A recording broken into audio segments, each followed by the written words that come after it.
تو آئیے آج ہم قربانی کے کچھ احکامات بھی پڑھ لیتے ہیں کہ اگرچہ آپ شاید خود قربانی نہ کریں، آپ کے والد کریں یا آپ کے شوہر کریں، لیکن آپ کو یہ معلوم تو ہونا چاہیے کہ اس قربانی سے متعلق ہمیں کتنی شرائط بتائی گئی ہیں، کتنی تاکیدیں کی گئی اور کتنا علم دیا گیا جس پر ہمیں عمل کرنا ہے. نہیں ایسا نہیں کہ قربانی کا لفظ ہے اور آپ کہیں کہ میں تو روز گھر میں قربانی دیتی ہوں کہ مجھے بہت کچھ سننا پڑتا ہے اور میں چپ رہتی ہوں تو یہ میری قربانی ہے، تو میں ان دنوں میں یہی قربانی کر رہی. یہ تو قربانی نہیں ہے، اس قربانی کی بات نہیں ہو رہی. یہاں بکرے اور گائے اور اونٹ کی قربانی کی بات ہو رہی، مرغی کی بھی نہیں ہو رہی، چڑیا کی بھی نہیں ہو رہی. تو اس لیے جس قربانی کی بات ہو رہی ہے اس سے متعلق آپ کا دین آپ کو کیا بتاتا ہے پتہ ہونا چاہیے، تاکہ آپ لوگوں کے لیے گواہ بن جائیں، لوگوں کو بتانے والے بن جائیں کہ وہ کیا کریں اور کیا نہ کریں. یہ کس میں آئے گا؟ امر بالمعروف و نہی عن المنکر. یہ نہیں کر سکتے آپ جب تک کہ آپ کو علم نہ ہو. ٹھیک ہے، تو سب سے پہلی بات تو یہ ہے کہ قربانی کرنے والا بال اور ناخن نہ کاٹے. یعنی اگر قربانی کا ارادہ ہو تو ذی الحج کا عشرہ شروع ہوتے ہی اپنے بالوں اور ناخنوں کو نہ کاٹا جائے. نبی صلی اللہ علیہ وسلم نے فرمایا جب ماہ ذی الحجہ شروع ہو جائے اور تم میں سے کسی کا قربانی کرنے کا ارادہ ہو، اور آپ نے عشرے کا نام دیا، اذا دخلت العشر، تو وہ اپنے بالوں اور جلد میں سے کچھ نہ لے. بالوں اور جلد میں سے، جلد کا کیا مطلب ہے؟ سکن. یعنی بعض اوقات ناخنوں کے ساتھ کیا ہوتا ہے، وہ چھوٹی چھوٹی جلد اکھڑ جاتی ہے نا، ہوتی، یا ڈیڈ سکن آپ کے جسم پر آ جاتی، تو لوگ مختلف طریقے سے ڈیڈ سکن اتارتے ہیں. تو ان 10 دنوں میں نہ سکن میں سے کچھ لے اور نہ بالوں میں سے. فلا یمس من شعرہ ولا بشرہ شیئا، دونوں چیزیں منع، صحیح مسلم کی روایت ہے. پھر اسی طرح قربانی کا اجر چاہنے والا بھی بال اور ناخن نہ کاٹے. یعنی اگر ایک شخص قربانی نہیں کر سکتا تو وہ قربانی والوں کے ساتھ اجر میں کیسے شریک ہو؟ وہ قربانی کے دنوں میں کیا کاٹے اس کے بارے میں آتا ہے. سنن نبی داؤد کی روایت ہے، عبداللہ ابن عمرو ابن العاص بیان کرتے ہیں کہ نبی صلی اللہ علیہ وسلم نے فرمایا مجھے اضحیٰ کے دن عید منانے کا حکم دیا گیا ہے، جسے کہ اللہ عز و جل نے اس امت کے لیے خاص کیا ہے، اس امت کے لیے خاص کیا ہے. ایک آدمی نے کہا فرمائیے کہ اگر مجھے دودھ کے جانور کے سوا کوئی جانور نہ ملے، یعنی ایک میرے گھر میں گائے بندھی ہوئی ہے جس سے میں دودھ لیتا ہوں، اس کو بیچتا ہوں، میرا روزگار ہے، یا بچوں کو پلاتا ہوں، اور وہی ہے تو کیا میں اب اس کو ہی ذبح کر لوں؟ یا بکری ہے اور وہ دودھ دیتی ہے تو اب کیا کروں؟ یعنی آپ کے گھروں میں تو ایسا نہیں ہے، لیکن جن کے پاس اور وہ صرف ایک ہی ہو اور اسی پہ ان کا گزارا چل رہا ہو تو اس کے لیے تو بڑا امتحان ہے نا، کیا وہ بکری ذبح کر دے کہ نہ کرے؟ آپ نے فرمایا نہیں، وہ یہ بکری نہ ذبح کرے، دودھ والی بکری نہ ذبح کرے، بلکہ اپنے بال کاٹ لو. اب قربانی کا دن آ گیا تو کیا کرو؟ بکرا نہیں کاٹ سکتے، کیا کرو؟ بال کاٹ لو، ناخن کاٹ لو، مونچھیں تراش لو، زیر ناک کی یعنی انڈر آرمز اور انڈر لیگز کی صفائی کر لو. اللہ کے ہاں تمہاری یہی کامل قربانی ہوگی، کیونکہ یہ سنت ابراہیمی میں سے ہے، یعنی ختنہ کرنا اور مونچھیں تراشنا اور داڑھی کے بال بڑھانا اور باقی جسم کی صفائی کرنا. تو اس لیے عید کے دن انسان کو صاف ستھرا ہونا چاہیے. یہ نہیں 10 دن بھی نہیں کاٹے اور اس دن بھی اسمیل لے کے پھرتے رہیں، پھر یہ نہیں ہونا چاہیے. اپنے آپ کو صاف ستھرا کریں اور اس نیت کے ساتھ اب کریں گے. ٹھیک ہے، یعنی اگر ذرا سی بھی سستی آنے لگے تو سستی کو دور کر لیں گے کہ مجھے قربانی والوں کے ساتھ شامل ہونا ہے. ان کا سوال یہ تھا کہ کیا ہم اپنے بال وغیرہ اور ناخن وغیرہ عید پڑھنے کے بعد کاٹیں یا اس سے پہلے؟ چونکہ قربانی کا حکم نماز پڑھنے کے بعد ہے، اس لیے یہ بال وغیرہ ناخن وغیرہ بھی اس کے بعد ہی آپ کاٹیں. نبی صلی اللہ علیہ وسلم نے فرمایا مجھے عید الاضحیٰ کے دن قربانی کا حکم دیا گیا ہے اور اللہ نے اس دن کو اس امت کے لیے عید کا دن قرار دیا ہے. ایک آدمی کہنے لگا یہ بتائیے اگر مجھے کوئی جانور نہ ملے سوائے اپنے بیٹے کے جانور کے، یعنی اس نے بکری پالی میری اپنی نہیں، تو کیا میں اسی کی قربانی دے دوں؟ کیونکہ بیٹے کا مال باپ کا مال ہوتا ہے. ایک حدیث میں آتا ہے انت ومالک لابیک، تم اور تمہارا مال اپنے باپ کے ہو، یعنی باپ بیٹے کے مال میں سے اگر کچھ لیتا تو چور شمار نہیں ہوگا. نبی صلی اللہ علیہ وسلم نے فرمایا کہ نہیں، بلکہ تم اپنے ناخن تراشو، بال کاٹو، مونچھیں برابر کرو، زیر ناف بال صاف کرو. اللہ کے ہاں یہی کام تمہاری طرف سے مکمل قربانی تصور ہوں گے. یہ سب کام تمہارے لیے مکمل قربانی تصور ہوں گے. ٹھیک ہے، یہ تو ہو گیا ایک کرنے کا کام. لسٹ بنا رہے ہیں آپ؟ اوکے، تاکہ بھول نہ جائیں. اور دوسروں کو بھی بتانا ہے، دوسروں کو بھی اس میں شریک کرنا ہے۔ قربانی کے دن روزہ رکھنے کی ممانعت ہے اگرچہ نظر مانی ہوئی ہو۔ مثلا اگر کسی نے یہ نظر مانی ہو کہ میں ہر مہینے کی 10 تاریخ کو روزہ رکھوں گی اور 10 تاریخ کو تو عید آ گئی، تو بھی روزہ نہیں رکھ سکتے چاہے نظر مانی، تو عید کے دن روزہ نہیں۔ عبداللہ ابن عمر رضی اللہ تعالی عنہما سے روایت ہے، ان سے ایک ایسے شخص کے بارے میں پوچھا گیا جس نے نظر مانی ہو کہ کچھ مخصوص دنوں میں روزے رکھے گا، پھر اتفاق سے انہی دنوں میں بقرہ عید یا عید کے دن پڑ گئے۔ عبداللہ ابن عمر نے کہا کہ تمہارے لیے رسول اللہ صلی اللہ علیہ وسلم کی زندگی بہترین نمونہ ہے، آپ بقرہ عید کے دن اور عید کے دن روزہ نہیں رکھتے تھے اور نہ ان دنوں میں روزے کو جائز سمجھتے تھے۔ ٹھیک ہے، ان دنوں میں روزہ کوئی رکھے بھی تو اس کا روزہ نہیں ہوتا، یہ کھانے پینے کے دن ہے۔ اصل میں دین کیا ہے؟ اطاعت کا نام ہے۔ جب کہا جائے کھانا پینا چھوڑ دو تو چھوڑ دیں، اور جب کہا جائے کھانا پینا بند نہیں کرو تو اس وقت بند نہیں کرے، روزہ نہیں رکھے۔ ابو عبید بن اظہر کے غلام نے بیان کیا کہ میں عید کے دن عمر بن خطاب کے ساتھ حاضر تھا، انہوں نے بیان کیا کہ ان دنوں میں رسول اللہ صلی اللہ علیہ وسلم نے روزہ رکھنے سے منع فرمایا تھا۔ ایک تو روزہ افطار کرنے کا دن ہے اور دوسرا وہ دن جس میں تم اپنی قربانی کا گوشت کھاتے ہو۔ دونوں عیدوں میں فرق یہ ہے کہ عید الاضحیٰ کے دن نماز کے بعد کچھ کھاتے ہیں، اس سے پہلے نہیں، اور عید الفطر کے دن نماز سے پہلے کھا کر جاتے ہیں۔ پھر آ جاتا ہے قربانی کا جانور۔ فضیلت کے اعتبار سے جانوروں کے درجے، افضل قربانی کے بارے میں مختلف آراء ہے کہ سب سے افضل قربانی کون سی۔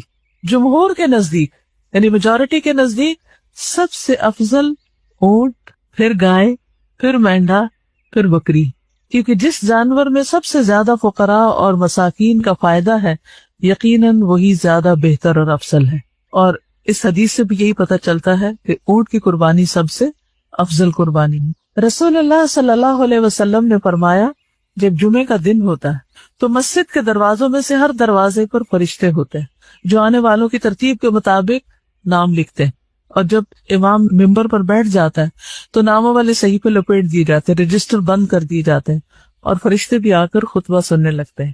اور گرمی میں پہلے آنے والے کی مثال اس انسان جیسی ہے جو اونٹ قربان کرتا ہے، یعنی سب سے پہلے جو آتا ہے گرمی کے موسم میں اور کافی دیر اس کو خطبے کا انتظار کرنا پڑتا ہے مسجد میں، تو اس کا اجر اونٹ قربان کرنے والے کی طرح ہے۔ پھر جو آتا ہے اس کا اجر گائے قربان کرنے والے کی طرح، پھر مینڈھا قربان کرنے والے کی طرح، اور پھر جو آیا وہ تقرب کے لیے مرغی پیش کرتا ہے، پھر جو آیا گویا وہ تقرب کے لیے انڈا پیش کرتا ہے۔ یہ ترتیب بتا دی گئی۔ یہ سب سے زیادہ پھر اجر کس کا ہے؟ اونٹ کا۔ انشاءاللہ اس سال بھی الہدا میں اونٹ کی قربانی ہوگی اور ایک حصہ 14,500 کا ہے، اور عید کے دوسرے دن ہوگی یہ قربانی، یعنی سب کے سامنے اونٹ ذبح کیا جائے گا۔ جیسے پچھلے سالوں میں کچھ لوگوں نے دیکھا بھی ہوگا کہ یہاں الہدا کے فرنٹ ایریا پر سب فیملیز جمع ہوتی ہیں، مرد ایک طرف ہوتے ہیں، عورتیں ایک طرف ہوتی ہیں، بچے ایک طرف ہوتے ہیں، اور پھر اونٹوں کو نہر کیا جاتا ہے، اور وہ سین بھی دیکھنے والا ہوتا ہے۔ مثلا اگر ہم گھر میں نہیں قربانی کر سکتے، نہ گائے کی، نہ بکرے کی، نہ کسی اور کی، جہاں ہو رہی ہو وہاں ہی جا کر شریک ہو جائے، اور اس کے بعد یہ ہے کہ سب مل کے یہاں پر کھانا وانا کھاتے ہیں۔ تو ہو سکے تو آپ اپنی فیملی کے ساتھ چکر لگا سکتے ہیں، کیونکہ رشتے داروں کو بھی ملتے جلتے رہتے ہیں، لیکن دین کے دوستوں کو عید کے دن یا خوشیوں کے دن ہم عام طور پر بھول جاتے ہیں۔ تو اگر گھر والے موافقت کریں، لڑ جگر کے نہیں، لیکن اگر گھر والے موافقت کریں اور ساتھ آنے پہ تیار ہوں تو ان کو یہ سنتیں بھی تازہ ہوتی نظر آئیں گی، کیونکہ عموماً ہمارے یہاں پاکستان میں اونٹ کی قربانی کا رواج نہیں ہے۔ قربانی کے جانور کی صفات، کیسا جانور ڈھونڈا جائے؟ سب سے پہلے تو یہ ہے کہ خریدار سمجھدار ہو، سمجھدار خریدار کا انتخاب کیا جائے، ایسے کسی کو بھی پیسے پکڑا کے سبزی لینے نہ بھیج دے۔ عام دنوں میں بھی ہم کس کو بھیجتے ہیں کچھ خریدنے کے لیے؟ جس کو کوئی عقل سمجھ ہو۔ عروہ بن جعد البارقی رضی اللہ عنہ سے روایت ہے کہ نبی صلی اللہ علیہ وسلم نے انہیں 1 دینار دیا کہ اس سے قربانی کا جانور یا بکری خرید لائے۔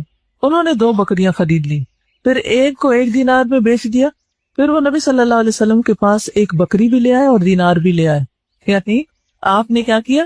1 دینار دیا، انہوں نے جا کے 2 بکریاں خریدی اور 1 بکری 1 دینار میں بیچ کے دینار بھی واپس لے، بکری بھی لے آئے۔ اتنا سمجھدار ہونا چاہیے خریدار۔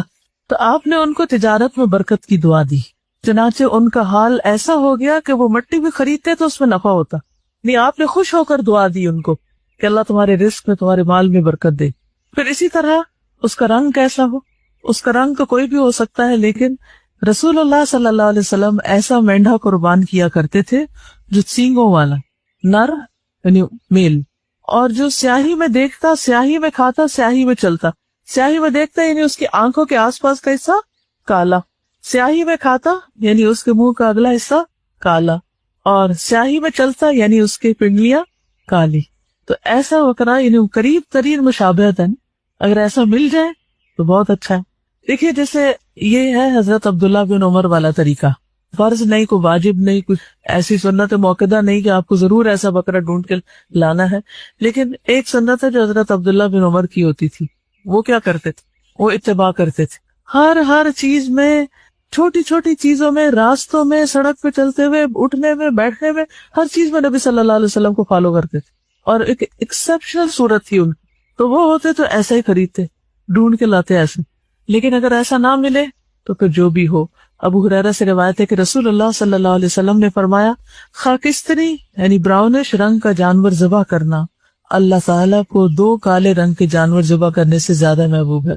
یعنی پورا کالا بکرا جو ہم عام طور پر صدقے میں دیتے ہیں، اگر 2 بھی دیے جائے اس کے مقابلے میں 1 براؤن زیادہ افضل ہے۔ یہ پتہ نہیں کہاں سے کالے بکرے کے صدقے کا رواج پڑا تھا، سمجھ آئی بات؟ یعنی ایک طرف 2 کالے بکرے اور ایک طرف 1 براؤن بکرا، زیادہ ثواب کس میں؟ براؤن میں۔ ٹھیک، تو اس لیے اگر کبھی صدقے کا بکرا بھی دینا تو اس میں کالا رنگ نہ ڈھونڈے۔ ہاں، کالا رنگ صرف اس حد تک کہ جو منہ کے آگے ہو اور آنکھوں اور پاؤں کے، بس۔ پھر یہ کہ 2 دانت والا ہو، 2 دانتا۔ رسول اللہ صلی اللہ علیہ وسلم نے فرمایا صرف 2 دانتا جانور ہی ذبح کرو، سوائے اس کے کہ تمہارے لیے بہت مشکل ہو جائے تو بھیڑ کا جزا کو قربان کر سکتے ہو، یعنی بھیڑ کا بچہ قربان کر سکتے ہو، سائز درمیانہ ہو۔ یونس بن میسرہ بن حلبس نے کہا، میں اللہ کے رسول صلی اللہ علیہ وسلم کے صحابی ابو سعید الزرقی کے ساتھ قربانی کے جانور خریدنے کے لیے گیا۔ یونس بن میسرہ بیان کرتے ہیں کہ ابو سعید نے ایک ایسے مینڈے کی طرف اشارہ کیا جس کے کانوں اور گلے کا کچھ حصہ سیاہ تھا، وہ جسمانی طور پر نہ زیادہ اونچا تھا نہ پست تھا۔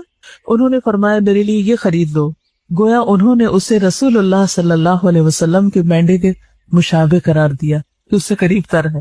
یعنی اگر تینوں چیزیں نہ بھی ہو کالی، 1 ہو جائے، 2 ہو جائے اور 3 ہو جائے تو بہت اچھا ہے۔ اور اسی طرح یہ کہ بہت اونچے بڑے کی تلاش بھی ضروری نہیں ہے، درمیانے سائز کا بھی کافی۔ ابو ہریرہ رضی اللہ عنہ سے روایت ہے کہ اللہ کے رسول صلی اللہ علیہ وسلم جب قربانی کا ارادہ فرماتے تو بڑے موٹے سینگ دار سفید اور سیاہ رنگ کے 2 خصی مینڈے خریدتے۔ ٹھیک ہے، یعنی خصی کرنا بکروں کو وہ ہوتا ہے جس میں وہ آگے بچے نہیں پیدا کر سکتے۔ ٹھیک، ابو سعید رضی اللہ عنہ بیان کرتے ہیں کہ رسول اللہ صلی اللہ علیہ وسلم ایسا مینڈا قربانی کیا کرتے تھے جو سینگوں والا اور نر غیر خصی ہوتا تھا۔ پھر اسی طرح جانور خریدتے وقت اچھی طرح دیکھ بھال کر لی جائے، غور سے دیکھا جائے۔ حضرت علی سے مروی ہے کہ جناب رسول اللہ صلی اللہ علیہ وسلم نے ہمیں حکم دیا کہ قربانی کے جانور کی آنکھ اور کان اچھی طرح دیکھ لیں۔ ایسے جانور کی قربانی سے منع فرمایا جس کا کان آگے یا پیچھے سے کٹا ہو، جس کو کٹ نہ لگا ہو، پھٹا ہوا نہ ہو، نہ اوپر سے اور نہ نیچے والی سائڈ سے، لٹکنے والی طرف سے، یا اس میں سوراخ نہ ہو، یا وہ پھٹ نہ گیا ہو، یعنی کہیں سے بھی کٹ وغیرہ نہ لگا ہو، یا جسم کے دیگر اعضاء کٹے ہوئے نہ ہو۔ ٹھیک ہے، یعنی دیکھ بھال کے جانور خریدنا چاہیے، آنکھ بھی دیکھنی چاہیے، کان بھی دیکھنے چاہیے، دانت بھی دیکھنے چاہیے، صرف رنگ اور سائز دیکھ کے نہیں لے لیں۔ جانور لا کر اس کی خدمت کی جائے۔ حضرت عائشہ کہتی ہے کہ رسول اللہ صلی اللہ علیہ وسلم بیت اللہ کی طرف ہدی بھیجتے تھے، یعنی خود تو نہیں جا سکتے تھے تو کیا کرتے ہیں، وہاں قربانی کے لیے جانور بھیج دیتے تھے۔ آپ لوگ بھی بھیج سکتے ہیں۔ میں اپنے دونوں ہاتھوں سے ان کے ہار بٹتی تھی، وہ علامت کے طور پر ان کے ہار بٹتی تھی، یعنی ان کے گلے میں جو چیز ڈالی جاتی تھی، رسیاں بٹ کے مختلف رنگوں کی یا مختلف خاص طریقے کی بٹائی، تو وہ اپنے ہاتھ سے بناتی تھی اور گلے میں ڈالتی تھی۔ جابر بن عبداللہ سے ہدی پر سواری کے بارے پوچھا گیا تو انہوں نے کہا، نبی صلی اللہ علیہ وسلم سے میں نے سنا آپ فرما رہے تھے جب اس کی ضرورت محسوس ہو تو سواری ملنے تک معروف طریقے سے اس پہ سواری کر سکتے ہو۔ مثلاً آپ مکہ بھیج رہے ہیں جانور، آج کل تو لوگ گاڑیوں پہ سواری کرتے، لیکن اس زمانے میں لوگ اونٹوں پہ سواری کرتے تھے۔ تو اگر اونٹ قربانی کے لیے جا رہا ہے تو اس پہ سواری نہیں کرنی چاہیے۔ ہاں، اگر کوئی اور جانور نہیں ہے تو سواری کر سکتے ہیں اور پھر وہاں جا کر اس کی قربانی بھی کی جا سکتی۔ پھر کون سا جانور جائز نہیں؟ نمبر 1، عیب دار، جس کا عیب ظاہر ہو۔ عبید بن فیروز کہتے ہیں میں نے برا بن عازب رضی اللہ عنہ سے سوال کیا، قربانی میں کون سا جانور جائز نہیں؟ تو انہوں نے کہا رسول اللہ صلی اللہ علیہ وسلم ہم میں خطبہ دینے کے لیے کھڑے ہوئے، آپ نے 4 انگلیوں سے اشارہ فرمایا کہ 4 قسم کے جانور قربانی میں جائز نہیں۔ نمبر 1 کانا، آنکھ سے بینگا یا کانا، جس کا کانا پن ظاہر ہو، آنکھ صحیح نہ ہو جس کی، ریٹیڑی آنکھ کر کے دیکھے۔ نمبر 2 بیمار جس کی بیماری واضح ہو، بعض بکروں کو زکام لگا ہوا ہوتا ہے یا ان کا پیٹ خراب ہوتا ہے۔ لنگڑا جس کا لنگڑا پن ظاہر ہو، اور انتہائی کمزور کہ اس کی ہڈی میں گودا نہ ہو، یعنی اوپر سے اس کی پسلیاں بھی دکھ رہی ہوں، ایسا جانور قربان نہ کرے۔ میں نے کہا مجھے ایسا جانور بھی ناپسند ہے جس کے دانت میں عیب ہو، یعنی دانت ٹوٹا ہوا ہو۔ برا کہتے ہیں جو تمہیں ناپسند ہو تو اسے تم چھوڑ دو مگر دوسروں کے لیے حرام نہ ٹھہراؤ، کیونکہ نبی صلی اللہ علیہ وسلم نے 4 چیزوں سے ہی روکا ہے۔ پھر اسی طرح ایک اور روایت میں آتا ہے نبی صلی اللہ علیہ وسلم نے سینگ یا کان کٹے ہوئے جانور کی قربانی سے منع فرمایا، یعنی سینگ نہ ٹوٹا ہوا ہو، کان نہ کٹا ہوا ہو۔ وہ جانور جس کا نصف یا اس سے زیادہ کان کٹا ہوا ہو وہ منع ہے، اگر چھوٹا موٹا کہیں ٹک ٹک لگ گیا تو کوئی بات نہیں۔ کتنے جانور قربان کیے جائیں، یعنی حاجیوں کے علاوہ، ٹھیک ہے، حاجی تو زیادہ کر سکتے ہیں۔ نبی صلی اللہ علیہ وسلم نے کتنے کیے تھے؟ 100 اونٹ، جن میں سے 63 آپ نے اپنے ہاتھ سے نحر کیے تھے۔ کل میں نے ایک ویڈیو کلپ دیکھا جس میں ایک شخص نے کئی اونٹوں کو نحر کیا، اس میں وہ اونٹوں کی پوری لائن جو تھی وہ دیوار کی طرف وہ کر کے کھڑی ہوتی، اور جو قربانی کرنے والا تھا وہ بس باری باری ایک اونٹ کو اس کے سامنے لایا جاتا، اس کو نحر کرتا، پھر اگلے کو کرتا، پھر اگلے، تو اس کو دیکھ کر وہ فوراً کرتا چلا جا رہا تھا۔ تو میں سوچ رہی تھی کہ نبی صلی اللہ علیہ وسلم کی طاقت تو اس سے بھی کہیں زیادہ تھی، تو آپ کے لیے 63 کرنا کچھ مشکل نہیں تھا۔ ہماری بازوؤں میں کچھ جان ہے، ہمیں تو اگر کہا جائے 63 گلاس اٹھا کے یہاں سے وہاں رکھ دو تو ہم کیا کریں، ہم تھک گئے، ہمارے بازو اکڑ گئے، تو بازو شل ہو گئے۔ تو کتنے بکرے ذبح کرنے چاہیے گھر میں؟ رسول اللہ صلی اللہ علیہ وسلم نے فرمایا اے لوگوں، ہر سال ہر گھر والوں پر ایک قربانی لازم ہے، ہر سال ہر گھر والوں پر ایک قربانی لازم، یہ سب کو اس میں شریک کر سکتے ہیں۔ ایک بکری کا سب گھر والوں کی طرف سے کفایت کر جانا۔ عطا بن یسار بیان کرتے ہیں میں نے ابو ایوب سے پوچھا کہ رسول اللہ صلی اللہ علیہ وسلم کے زمانے میں قربانیاں کیسے ہوا کرتی تھی؟ انہوں نے فرمایا ایک آدمی اپنے اور اپنے گھر والوں کی طرف سے ایک بکری قربانی کیا کرتا تھا، اس سے خود بھی کھاتے، لوگوں کو بھی کھلاتے، یہاں تک کہ لوگ فخر کرنے لگے، اور اس طرح تم آج کل دیکھ رہے ہو۔ اور آج کل بھی لوگ قربانی کے جانوروں پر فخر کرتے ہیں، ہم اتنے کر رہے ہیں، اور پھر ان کو لا کے مینڈوں اور دمبوں کے اوپر عید مبارک لکھتے ہیں، اور ان کو مہندی لگاتے ہیں، اور ان کو پھولوں کے ہار پہناتے ہیں، ان کی تصویر اتار کے فیس بک پہ ڈالتے ہیں۔ انا للہ و انا الیہ راجعون۔ یہ کہہ رہی تھی کہ ایک ٹاک شو ہو رہا تھا ریسنٹلی، اس میں ڈیزائنرز نے قربانی کے جانوروں کے دوپٹے بنائے ہیں جن کی قیمت 25,000 اور اس سے شروع ہو رہی ہے، اس سے ایک اور بکرا آ سکتا۔ اور اب بھی تھار میں، سندھ کے اندرونی علاقوں میں، کئی گاؤں دیہاتوں میں لوگ سارا سال گوشت نہیں کھا سکتے۔ اگر آپ کے پاس ایک اور بکرے کے پیسے تو ان کے لیے کچھ بھیج دیجیے۔ وہ کہہ رہی ہے کہ کچھ لوگ ان کو چاندی کا زیور بھی پہناتے، تو پھر بعد میں کیا کرتے، اگلے سال کے لیے رکھ لیتے ہیں، یا پھر وہ بھی ساتھ دے دیتے شو آف کرنے کے لیے کہ وہ بچتا بھی ہوگا ساتھ، سامری کے بچڑے کی طرح۔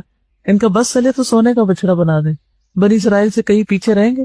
صحابہ کی سنت بھی یہی تھی۔ عبداللہ ابن ہشام جنہوں نے صحابہ کا زمانہ پائے، نہیں تابعی تھے، وہ اپنے تمام گھر والوں کی طرف سے ایک ہی بکری قربانی کیا کرتے تھے۔ ابو بکر اور عمر رضی اللہ تعالیٰ عنہ کے بارے میں مروی ہے کہ وہ دونوں اپنے گھر والوں کی طرف سے قربانی نہیں کرتے تھے، اس ڈر سے کہ کہیں سے واجب نہ سمجھ لیا جائے، یعنی ایک میں ہی سب کو شریک کرتے تھے، الگ الگ نہیں کہ یہ امی کی، ابا کی، یہ فلاں کی، ایسا نہیں کرتے تھے کہ کہیں ایسا نہ ہو کہ ان کے طرز عمل کو دیکھ کر اور لوگ بھی یہ شروع کر دیں۔ یعنی اتنا سمپل بنایا گیا ہے اس کو تاکہ لوگوں کے لیے مشکل نہ ہو۔ ایک ہے کہ اتنا تو کرو، اور ایک ہے صحابہ کا عمل کہ اگر ہم نے اس سے ذرا زیادہ کیا تو لوگوں کے لیے زندگی مشکل ہو جائے گی، کیونکہ وہ اس بات کو ناپسند کرتے تھے کہ کہیں لوگ ان کے پیچھے نہ چل پڑے اس ایک نئے کام میں۔ ابو مسعود انصاری یہ صحابی ہیں، کہتے ہیں کہ میں خوشحال ہونے کے باوجود اس ڈر سے قربانی چھوڑ دیتا ہوں کہ کہیں میرے پڑوسی یہ نہ سمجھ لیں کہ یہ مجھ پر واجب۔ تو اب ہمارے تو کوئی پیروی کرنے والا نہیں ہے، اس لیے ابو سریحہ نے فرمایا میرے گھر والوں نے مجھے غلط کام پر مجبور کر دیا جبکہ مجھے سنت طریقہ معلوم ہے۔ ایک گھر والے ایک بکری یا 2 بکریاں ذبح کیا کرتے تھے، اب تو اگر ہم ایک بکری کی قربانی دیں تو ہمارے ہمسائے ہمیں بخیل کہتے ہیں کہ یہ بہت کنجوس ہے۔ یعنی ان کے زمانے میں یہ چیز مشہور ہو گئی تھی، جو ایک کرتا ہے اس نے تو کچھ کیا ہی نہیں۔ پھر ہے کسی اور کی طرف سے قربانی کرنا، کسی اور کی طرف سے قربانی کرنا۔ جی ہاں، کیا کی جا سکتی؟ جی ہاں. حضرت عائشہ کا بیان ہے کہ ہمارے پاس قربانی کے دن گوشت لایا گیا تو میں نے پوچھا کہ یہ کیا ہے. حضرت عائشہ کہتی ہے کہ قربانی کا گوشت آیا. میں نے پوچھا یہ کیا؟ تو لانے والے نے کہا کہ رسول اللہ صلی اللہ علیہ وسلم نے اپنی بیویوں کی طرف سے قربانی کی ہے. یعنی قربانیاں باہر کھلی جگہ پر ہوتی تھی نا، تو گوشت بنا کے آپ نے گھر بھیجا تو سب ازواج کو تقسیم ہوا. تو اس سے کیا پتہ چلتا ہے کہ شوہر بیوی کی طرف سے قربانی کر سکتا ہے، اور اگر بیوی کی طرف سے کر سکتا ہے تو کیا ماں باپ کی طرف سے کر سکتا ہے. اور پھر کیا میت کو بھی قربانی میں شریک کر سکتا ہے؟ میت کو بھی شریک کر سکتا ہے. یعنی اگر انسان یہ نیت کر لے کہ یہ قربانی میری طرف سے، میرے والدین کی طرف سے جو زندہ ہیں یا جو فوت ہو چکے ہیں ان سب کی طرف سے، میرے بچوں کی طرف سے ہے، تو ایسا کیا جا سکتا ہے، چاہے ایک بکری کیوں نہ، سب کو ثواب میں شریک کر لیا جائے. جی. ابو ہریرہ رضی اللہ عنہ سے روایت ہے کہ اللہ کے رسول صلی اللہ علیہ وسلم جب قربانی کا ارادہ فرماتے تو 2 بڑے موٹے سینگ دار سفید اور سیاہ رنگ کے خصی مینڈے خریدتے. ان میں سے ایک اپنی امت کے ان افراد کی طرف سے ذبح کرتے جو اللہ کے ایک ہونے اور رسول اللہ صلی اللہ علیہ وسلم کے احکامات پہنچانے کی گواہی دیں، یعنی جو شہادتین پڑھے. اور دوسرا اپنی طرف سے اور اپنی آل کی طرف سے ذبح کرتے تھے، یعنی اپنے گھر والوں کی طرف سے، ایک اتباع کی طرف سے اور ایک آل کی طرف سے. تو اس سے کیا پتہ چلتا ہے کہ دوسروں کو قربانی میں شریک کیا جا سکتا ہے، لیکن جو گھر والوں کی ہے وہ گھر والوں کی ہے. آپ یہ نہیں کہہ سکتے یہ میرے گھر والوں کی طرف سے بھی اور فلاں دوست کی طرف سے، کیونکہ آپ کی سنت کیا بتا رہی؟ ایک بکرا آپ کیا کرتے؟ اپنی طرف سے، اپنے خاندان والوں کی طرف سے کریں، اور دوسرا امت کی طرف سے. ایک آل اور ایک امت کی طرف سے. اور آل اور امت میں کیا فرق ہے؟ آل اور اتباع کا لفظ اگر اکٹھا آئے تو کیا مطلب ہوتا ہے؟ آل سے مراد خاندان والے اور اتباع سے مراد امت. ٹھیک ہے. اور اگر صرف آل کا لفظ آ گیا ہے، اونلی آل، تو اس میں پھر سارے شامل ہو جاتے. جو طاقت نہیں رکھتے ان کو قربانی میں شریک کرنا. ابو سعید خدری کہتے ہیں کہ رسول اللہ صلی اللہ علیہ وسلم نے ایک سینگوں والے مینڈے کی قربانی کی اور فرمایا یہ میری طرف سے ہے اور میری امت کے ان افراد کی طرف سے جو قربانی کرنے کی طاقت نہ رکھتے ہوں، جو نہیں قربانی کر سکتے.